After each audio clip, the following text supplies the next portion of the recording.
दोस्तों टाटा स्टील की बात करें स्टॉक के अंदर आज हमें फ्लैट क्लोजिंग देखने को मिली है। यहाँ पे कोई गिरावट या तेजी नहीं थी, लेकिन सबसे जो बड़ी बात है कि टाटा स्टील क्या आने वाले समय में कमाल करेगा। तो यहाँ पे कुछ बड़ी अपडेट निकल के आ रही है जो इशारा करी है कि टाटा स्टील वाकई में बहुत मजबूत कंपनी है और टाटा स्टील सिर्फ अपने बिजनेस पे ध्यान नहीं दे रहे बल्कि अपने एम्प्लॉयज़ को भी अपना परिवार समझती है और उनके भले के लिए लगातार बहुत सारे डिसीजन लेते हैं। ऐसी कंपनियां बहुत कम होती है जो एम्प्लॉयमेंट फ्रेंडली हो।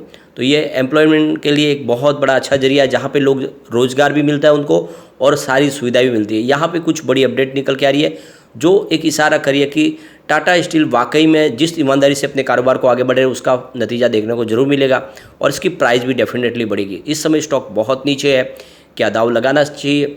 तो आप समझ सकते हो कि टाटा स्टील में जिसने भी इन्वेस्टमेंट किया है और जो मार्केट एक्सपर्ट है वो भी कह रहे हैं कि नज़रिया लॉन्ग टर्म का है तो बने रहे, ये आने वाले समय आपको एक अच्छा रिटर्न दे सकते हैं क्योंकि इस समय स्टॉक बहुत नीचे है।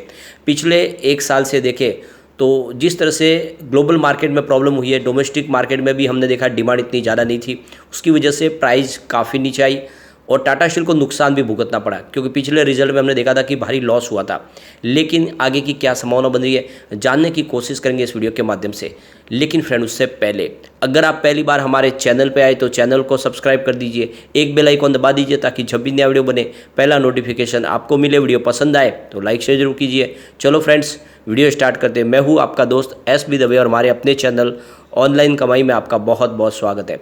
सबसे पहले अगर हम बाजार की बात करें तो आज BSE सेंसेक्स 60,431 के स्तर पर क्लोजिंग दी है 0.063% की तेज़ी के साथ में, यानी मामूली सी तेज़ी थी। एक तरह से फ्लैट कहेंगे क्लोजिंग आज बाजार की रही।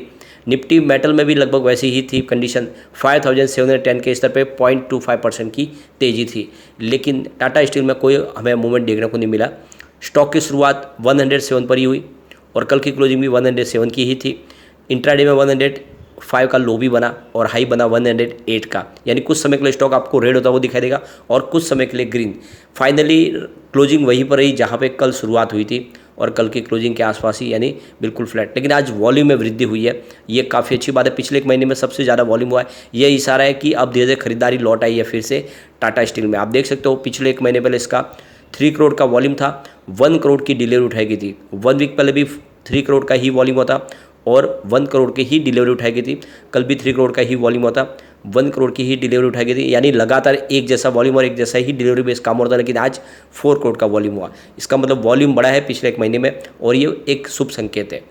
अब यहाँ पे देख सकते हो कि मार्केट एक्सपर्ट अनुज गुप्ता की तरफ से 2 स्टॉक में खरीदारी की सलाह दी है, जिसमें पहला है उनका विप्रो 395 के आसपास यहाँ पे टारगेट के साथ में खरीदारी की सलाह दी है। स्टॉप लॉस 354 का लगाने के लिए कहा है। टाटा स्टील में इन्होंने टारगेट दिया 114 का, यानी खरीदारी आपको करनी चाहिए। स्टॉप लॉस 103 का लगाना है। इस समय स्टॉक 107 के आसपास है, यानी 7 रुपये का आप मूव देखने को मिल सकता है। तो अनुज गुप्ता के हिसाब से इन 2 शेयरों में खरीदारी की सलाह दी जा रही है। तो यहाँ पे बड़ी अपडेट निकल के आ रही है। टाटा स्टील माइनिंग लिमिटेड की तरफ से स्पेशल महिलाओं के लिए एक ट्रेनिंग प्रोग्राम शुरू किया गया है, यानी वो चाहते कि वीमेंस पावर भी आगे हो आए और महिलाएं भी रोजगार में बढ़ चढ़ के हिस्सा ले सके। और इसके लिए उन्होंने एक ट्रेनिंग, आप देख सकते हो कि ये जो ट्रेनिंग प्रोग्राम शुरू किया है और यहाँ पे देख सकते हो जो कैंपस है जयपुर डिस्ट्रिक्ट का, वहाँ पे इनके लिए यहाँ पे प्रोग्राम रखा गया था जिसमें 15-15 यंग वीमेन का एक बैच बनाया जाएगा और इनको ट्रेनिंग दी जाएगी। और ट्रेनिंग के बाद ये साल भर की जो ट्रेनिंग होगी उसके बाद में वो अलग अलग जाके डिवीज़न में अलग अलग सेक्टर के अंदर वो अपनी सेवाएं दे पाएंगे। तो आप देख सकते हो कि ये ओडिशा के अंदर एक काफ़ी बड़ा एक आप रोजगार का जरिया बनने वाली है। टाटा स्टील का ये जो निर्णय है ये काफ़ी शानदार है, यानी महिलाओं को अपने आत्मनिर्भर बनाने का एक बड़ा एक जरिया बन सकता है और उन लोगों को रोजगार मिल सकता है जो कुछ काम नहीं कर सकते, उनके पास कोई काबिलियत नहीं है लेकिन उनको काबिल बनाया जा रहा है। तो एक काफ़ी अच्छी पहल है और एक तरह से देखें तो ये कोशिश की जा रही है टाटा स्टील की तरफ से कि लोगों का जीवन स्तर किस तरह से सुधारा जाए। एक और बड़ा डिसीजन लिया गया कि जो टाटा स्टील के जो कैंटीन का खाना था उसमें क्वालिटी में कुछ बहुत सारी शिकायतें आ रही थी, तो अचानक वहाँ पे निर्णय बदला गया है। एक तरह से मैनेजमेंट ने एक क्विक डिसीजन लिया और वहाँ पे जाके मौके पे उस खाने को चेक किया जिसमें उनको कुछ कमियां लगी, तो अब उसको सुधारा जा रहा है। तुरंत ही उसके ऊपर कार्रवाई भी होगी, मेनू भी बदला जाएगा, यानी एम्प्लॉयज़ को किसी प्रकार का कोई खाना है जो उसमें कमी न रहे, यानी उनको पूरी तरह से पौष्टिक खाना मिले, उसका भी ध्यान टाटा स्टील रख रही है। तो जो न्यूज़ को हम डिस्कस करने के पीछे यही वजह है कि टाटा स्टील सिर्फ बिजनेस को लेकर आगे नहीं बढ़ रहे बल्कि अपने एम्प्लॉयज़ का भी खास ध्यान रखते हैं। उनको किस तरह से जीवन की इस धारा में आगे बढ़ाना है उसके ऊपर वो पूरी कोशिश कर रहे हैं, क्योंकि अगर वो हेल्थ से भरपूर खाना खाएंगे तभी वो कंपनी के लिए कारोबार आगे कर पाएंगे।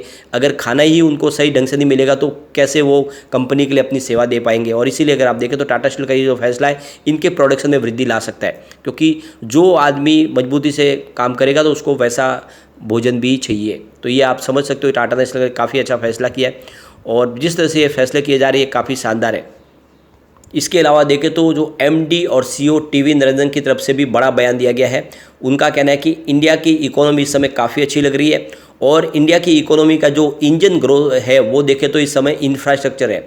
इंफ्रास्ट्रक्चर जिस तरह से आगे बढ़ेगा उसी हिसाब से इंडिया की इकोनॉमी भी आगे बढ़ेगी। और सबसे बड़ी बात है कि इंफ्रास्ट्रक्चर के लिए सबसे बड़ी रीढ़ की हड्डी है तो वो है स्टील। स्टील के बगैर कोई इंफ्रास्ट्रक्चर पूरा नहीं हो सकता। ऐसे में आने वाले समय सरकार ने जो अपना फोकस किया कि इंफ्रास्ट्रक्चर को आगे बढ़ाना है तो सीधा फायदा है कि टाटा स्टील को भी बेनिफिट मिलेगा, क्योंकि स्टील सेक्टर के लिए संभावना प्रचुर निकल के आ रही है।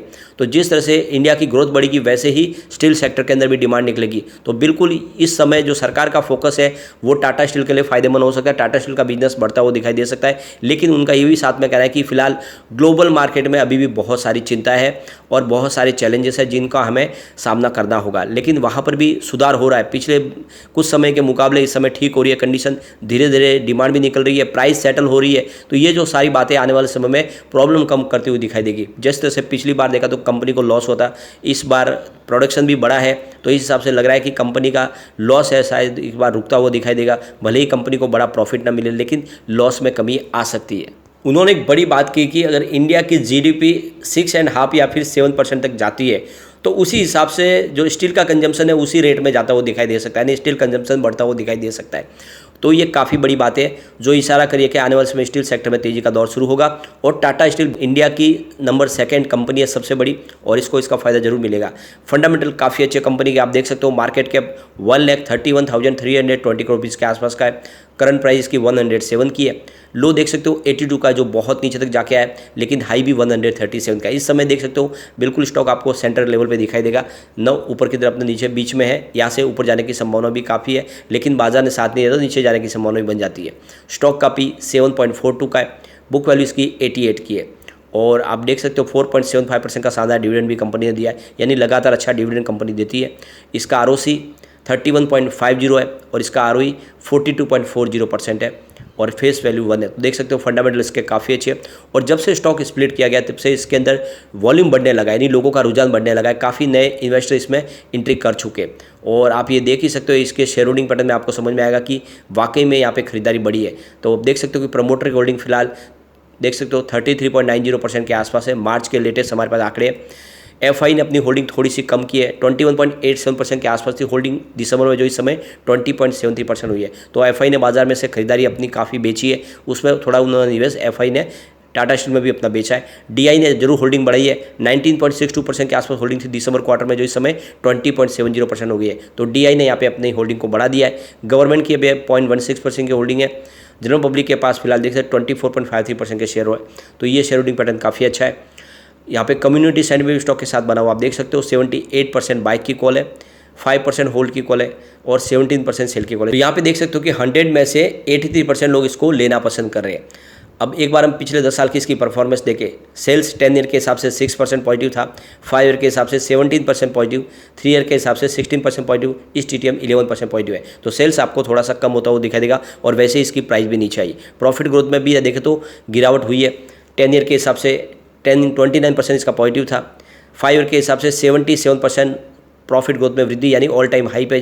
3 ईयर के हिसाब से कम होकर 67% पर आया, लेकिन इस TTM -53% है। तो ये तो आप देख सकते हो कि प्रॉफिट गिरा है और कंपनी लॉस में आई है और इसी वजह से इसकी प्राइस भी नीचे आई है। स्टॉक की परफॉर्मेंस देख सकते हो, 10 ईयर के हिसाब से 14% पॉजिटिव है, 5 ईयर के हिसाब से 13% पॉजिटिव, 3 ईयर के हिसाब से 15.6% पॉजिटिव, लेकिन 1 ईयर के हिसाब से 18% डाउन है। तो लगातार अच्छा रिटर्न दे रहा था स्टॉक, लेकिन पिछले एक साल से 18% निगेटिव रिटर्न दे चुका है। ROE में काफ़ी अच्छा सुधार हो चुका है। 10 ईयर के हिसाब से 11% पॉजिटिव है, 5 ईयर के हिसाब से 20% पॉजिटिव, 3 ईयर के हिसाब से 23% पॉजिटिव, लेकिन लास्ट ईयर 42% पॉजिटिव। तो ROE में ज़बरदस्त सुधार है, जो इशारा करे कि ये स्टॉक आने वाले समय कमाल कर सकता है। तो नजरिया लॉन्ग टर्म का लेके इन्वेस्टमेंट के बारे में सोचा जा सकता है। लेकिन फ्रेंड, कोई भी इन्वेस्टमेंट करने से पहले अपने फाइनेंशियल एडवाइजर से बारे ले ले या अपना खुद का रिसर्च करें, क्योंकि मैंने वीडियो आपके एजुकेशनल पर्पज के लिए ही बनाया। वीडियो पसंद आए तो लाइक से जरूर कीजिए और चैनल को सब्सक्राइब कर दीजिए। Thank you friend.